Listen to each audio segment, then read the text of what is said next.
Anchor is the easiest way to make a podcast. Anchor gives you everything you need in one place for free, which you can use right from your phone or computer. The creation tools allow you to record and edit your podcast so it sounds great. And they'll distribute your podcast for you so that it can be heard everywhere on Spotify, on Apple Podcasts, on Google Podcasts, and many more. And you can easily make money from your podcast with no minimal listenership. Download the Anchor app or go to anchor.fm to get started.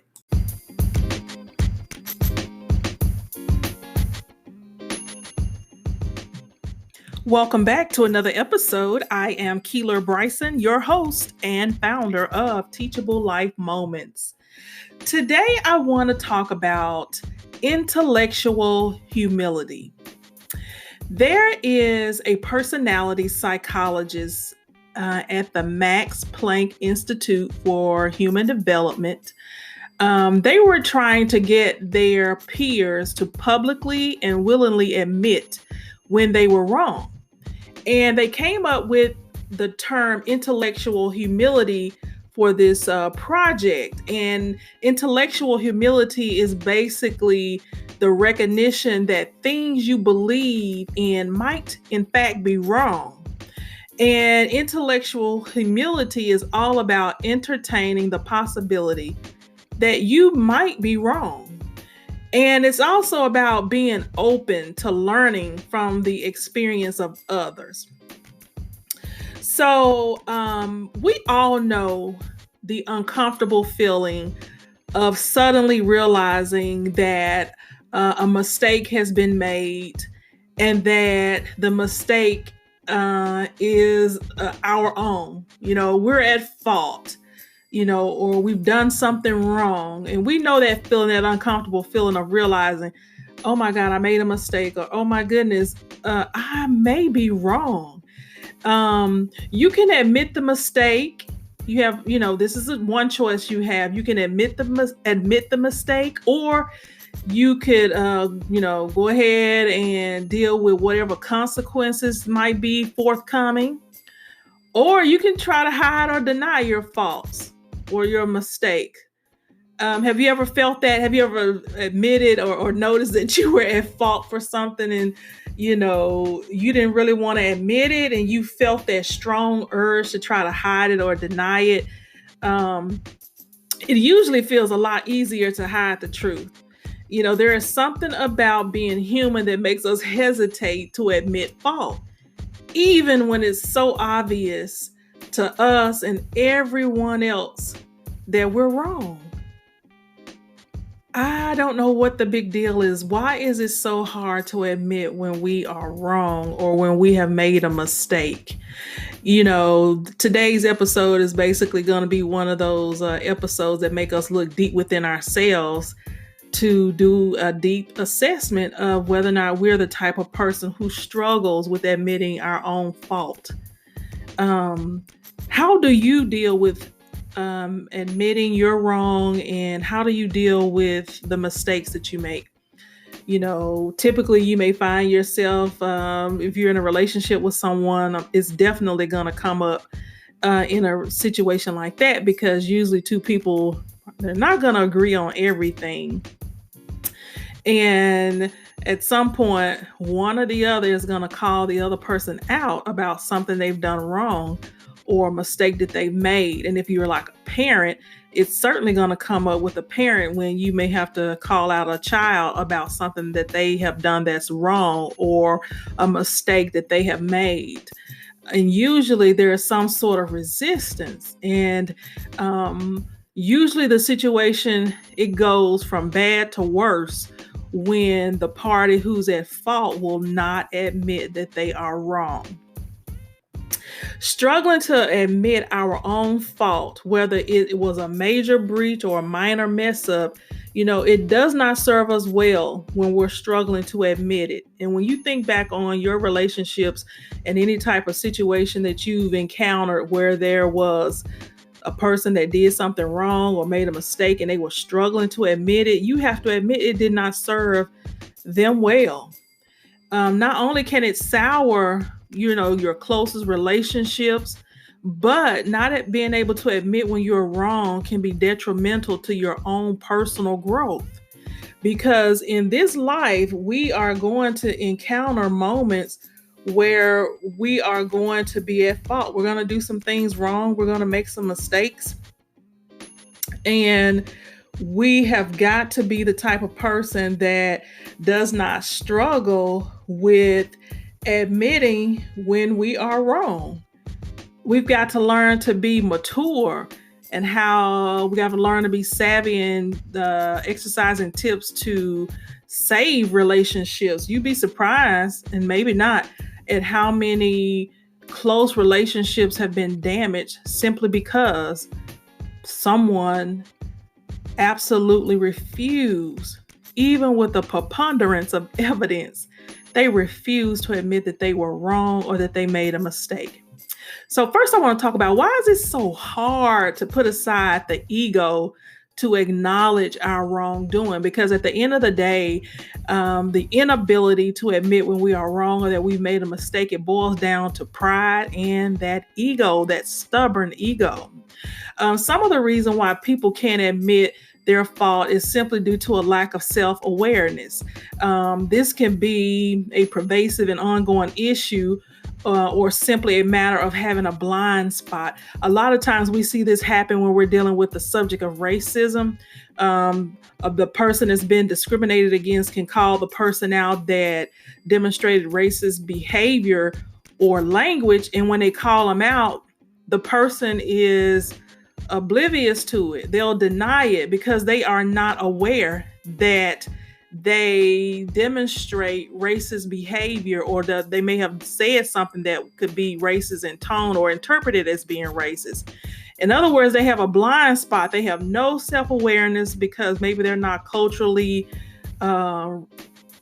competent. And as a result, they say and do things that are offensive due to their lack of self-awareness. Some other reasons why people find it so hard to put aside pride and ego when they've done something wrong is that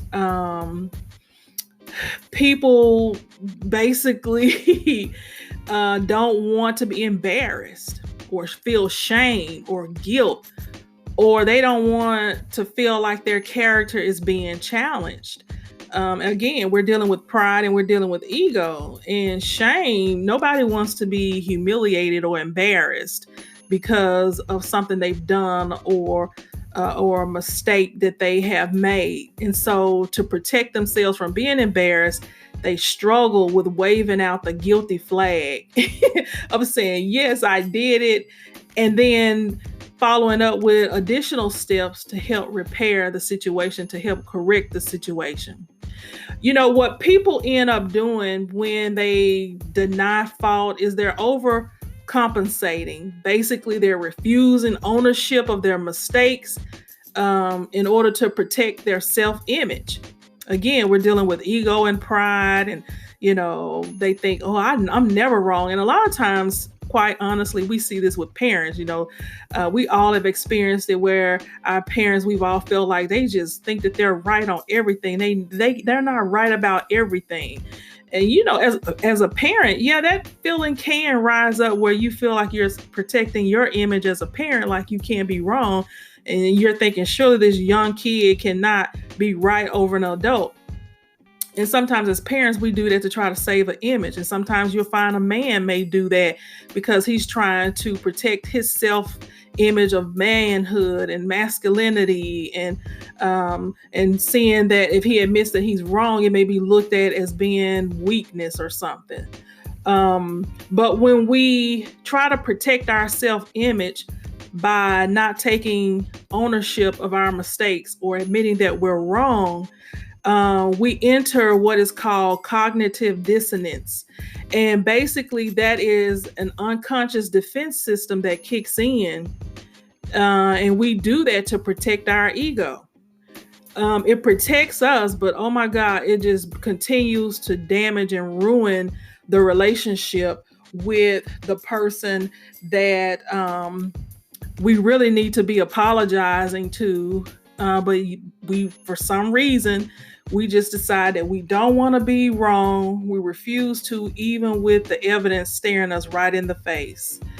When people struggle to admit fault, even when they're aware on some level of their own about the wrongdoing, they often worry that admitting that they're wrong is going to show some sort of imperfection or is going to indicate some grave character deficit. And like I said before, they don't want to appear weak, or they don't want to become unlikable, or they don't want to be considered inherently a bad person. You would think that, oh my God, Keela, is all of this really going on in the heads of people who refuse to admit when they are wrong? Yes, all of this is happening. In fact, it's happening quite quickly. That's just how fast the brain can process information. But this episode is dissecting it to help us understand just how meticulous and deep this process is. There's a lot of trying to protect self when we deny that we're wrong or we resist. I mean, we're arguing, we're swearing, and some people start using bad language, and they're willing to risk the relationship just to save themselves, from being embarrassed or considered weak or considered a bad person. Denying our own wrongdoing frustrates our peers, our colleagues, our family members, and our partners. And when we do it, we cause people to grow distant, and they end up isolating themselves from us, which stifles our personal growth. Nobody wants to be around people that just cannot admit when they're wrong. When was the last time you hung out with someone or you witnessed someone that refused to admit that they were wrong? They will lie, they will refuse, they will resist, they will become angry, and sometimes even violent before they will admit that they are wrong. And thereby is how I came up with the name intellectual humility, because we need some humility when we find ourselves letting ego and pride take over. We've got to humble ourselves and have intellectual humility, which is entertaining the possibility that we may be wrong. Admitting we are wrong shows others that we are compassionate, we are empathetic, sympathetic, and we are good listeners. And it also shows that we are capable of being objective about ourselves, and that we realize we're not perfect, and that we realize that we're not always right. And when you can admit that about yourself, then it helps you to be in a place where you can protect relationships. It shows that you admit that you have flaws, and that you realize that it's okay to be vulnerable with people. Because when we are vulnerable with people, when we admit our flaws, it opens the doors for meaningful conversation and relationship growth. Just think about the last time you've argued with maybe your partner or your husband or whomever, and just think about how smoothly it ended when you admitted you were wrong or that you made a mistake. Think how easily it resolved itself when you took ownership. And then think about how horrible it turns out when we resist, when we're stubborn and prideful and full of ourselves. We could go days giving each other the silent treatment. And some people end up having divorce, or their children end up running away from home, or the parents end up putting the children out, or supervisors end up losing good employees, all because people can't admit when they're wrong. So how do we admit when we're wrong? Now that we know what happens, the bad negative impact of not admitting when we're wrong, how do we correct this? Because, we are humans. We've got to interact with each other in the workplace, in families, in public, and we've got to learn the art of intellectual humility, how to admit when we're wrong, how to entertain the possibility that we don't know everything. We're not always right. Although we tend to think we are, We are not, and we have to realize that we have the potential to be full of flaws. So I want to talk to you about 7 steps for admitting when we're wrong. And this will help us whether it's a business matter or on a personal level. The first thing we want to do is acknowledge the mistake directly. Don't add to the mistake already made by ignoring it in hopes that it'll go away, or ignoring it, thinking that if I ignore it, then it'll seem less important. No, ignoring it is not going to make it go away or seem less important. You've got to be straightforward. You've got to be direct, brief, and honest. And you've got to acknowledge that you messed up. And then when you're acknowledging the mistake directly, state specifically what you did and how much you regret it. And that'll help the other person to realize and see that you truly understand what the issue is. Because sometimes people will try to admit a mistake, but they, and then they start telling you what it is they did, and it has nothing to do with what you're calling them out on. And it'll prove to you that they have no clue. And so you want to detail it out. Be specific what you did wrong and how much you regret it. Number 2, we want to take responsibility, which is sometimes so hard for people to do because our automatic response as a human is to jump into a self-defense mode. And at no time is this response stronger than when we are forced to acknowledge our own shortcomings. We want to put up that defense and be like, oh, no, don't come for me today. I'm not in the mood today. But we cannot, put up that defense. Take responsibility and resist that urge to find someone to blame, because this is usually the time where we're looking for someone to blame instead of taking responsibility.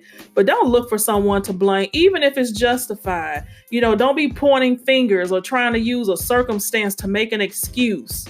Have you ever experienced that where a person look like they just trying to talk their way out of it, and for the life of them, they are not going to admit that they're wrong, but their minds are thinking 1,000 miles an hour of a circumstance or an excuse to help get them out of it.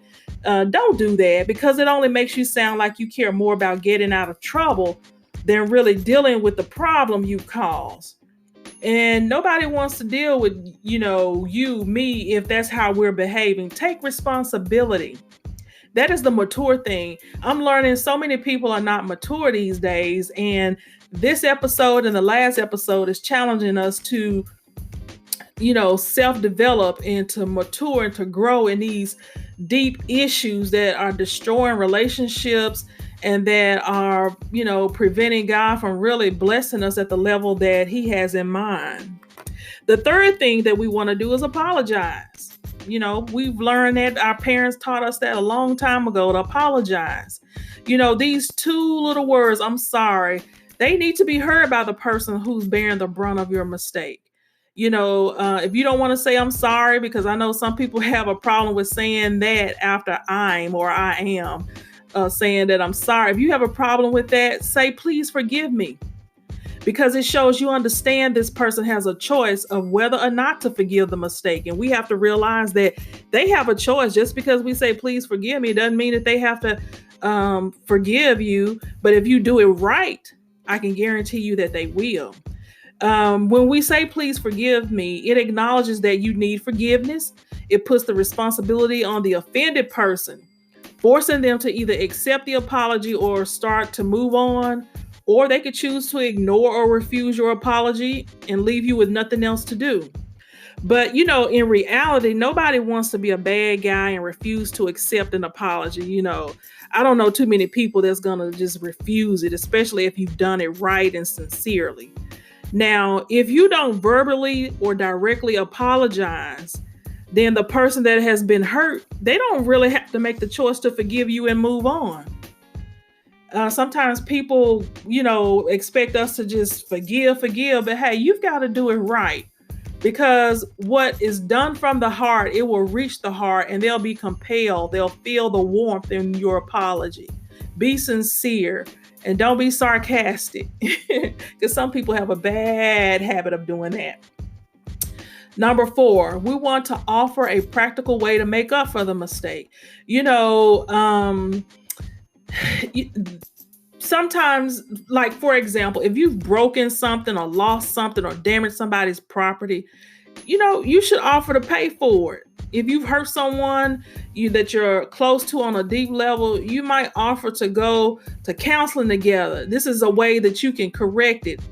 For example, a marriage, if there's some infidelity, then a practical way to make up for the mistake is to go to counseling together. If you're at a loss for what to offer, you can ask them, what can I do to make this up to you? When you do that, oh my goodness, you talk about buttering that person up and making them feel really, really valued, that you are going through these steps and then offering to make it up to them some kind of way. Yeah, you're breaking all that stubbornness that may be in them to refuse your apology. You're breaking that down. Number 5, give the person time to think about the issue and to respond. Give them time to think about all that you've said. The deeper the hurt, the more difficult it is for the person to let go of it. And you need to remember that. Because sometimes you could have deeply hurt somebody and you think they're going to get over it quick, fast, and in a hurry.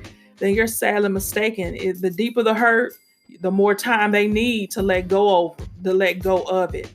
Don't force an immediate response. Give them time to process and heal. People need time to think. People need time to let go of the feelings of offense. Make your direct acknowledgement, take responsibility and apologize, and then offer a way to make amends. And then you're going to just step back and say nothing else. You'll just give them time to think, and then you let them know, hey, I'm going to give you time to think this over. Let them know that I'm not expecting you to rush to a decision or to rush and say you forgive me or whatever. I'm just going to give you time to think it over. And then you can just say, how about we get together on such and such date?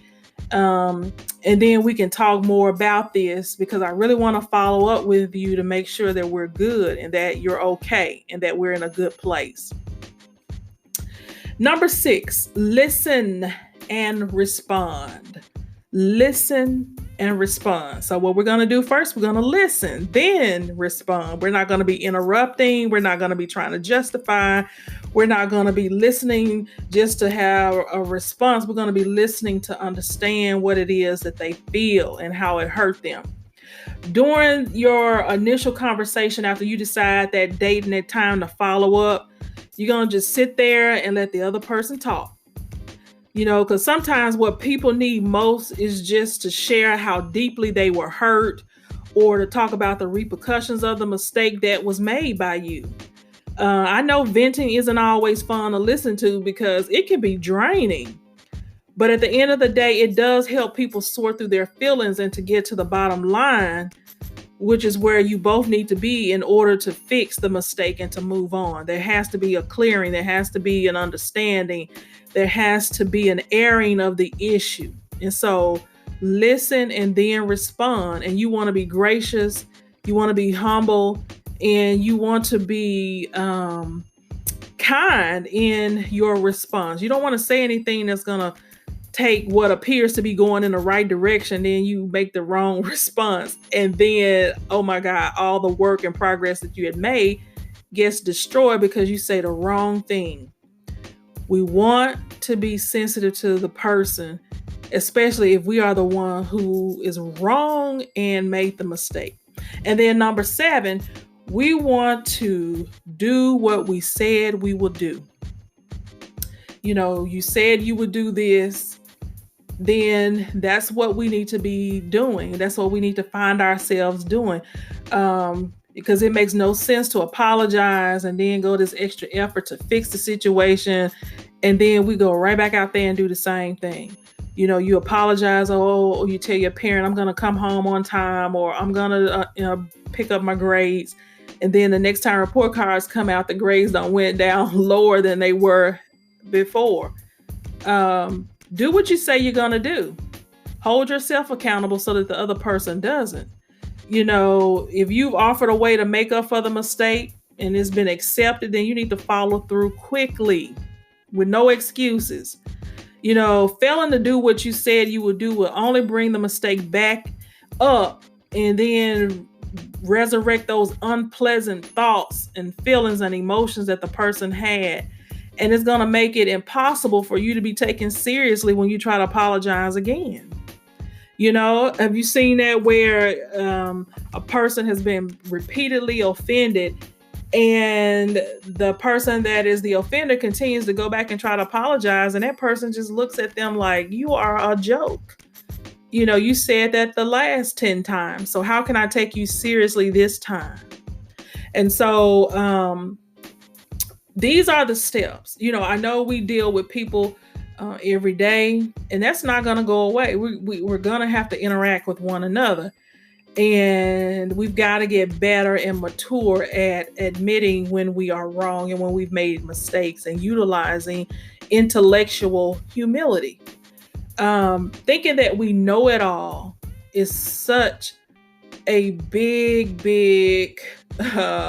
mistake and mentality to have. We always want to approach people and their perspective with an open heart and with open ears, because we all have blind spots. I'm certified in diversity and inclusion, and one of the things that I see over and over is that people don't realize that they have blind spots. People are so confident in what they believe to be true and reality, and they have no consideration usually for the perspective of other folks, the culture, the traditions of others. And as a result, they bring their culture, their perspectives and traditions, and think everybody else operates with that same teaching. And that's not always the case. And so I hope today's episode has helped you in some way to think about how you admit when you're wrong, and to give you the tools to help you help others process how to improve admitting when they're wrong.